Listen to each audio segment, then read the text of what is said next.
এখানে দোকানদার ছাড়া দোকান, কিন্তু কোনো আইটেম আছে কিনা কে জানে। আমরা একটু দেখি। আপনার ইচ্ছা অনুযায়ী যে কোনো পণ্য নিয়ে নির্ধারিত বক্সে টাকা রাখতে পারেন। লুসাইরা একে অপরকে এতটুকু বিশ্বাস করে।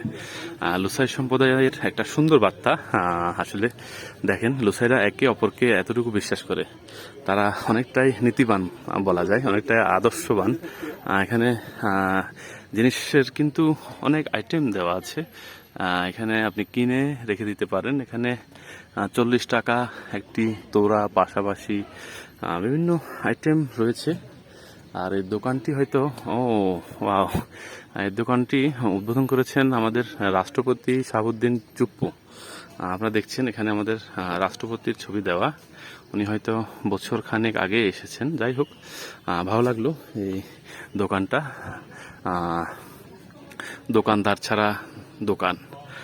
আমাদের যদি বাংলাদেশে যদি প্রতিটা সিস্টেমে যদি এমন হতো, মানুষের একে অপরের প্রতি বিশ্বাস থাকতো, তাহলে দেশটা আসলে অনেক সুন্দর হতো। এগুলা আমি বিভিন্ন ভিডিও, ভারতের বিভিন্ন অঞ্চল বা বিভিন্ন বিদেশের বিভিন্ন রাষ্ট্রে কিন্তু এইসব সুন্দর এই সিস্টেমগুলো দেখে থাকি, যে দোকানদার থাকে না, মানুষ কিনে কিন্তু এখানে টাকা দিয়ে যায়। তো সুন্দর এটা। এখানে লেখা কাঁঠাল 1 পিস 50 টাকা। কাঁঠাল তো নাই, যাই হোক।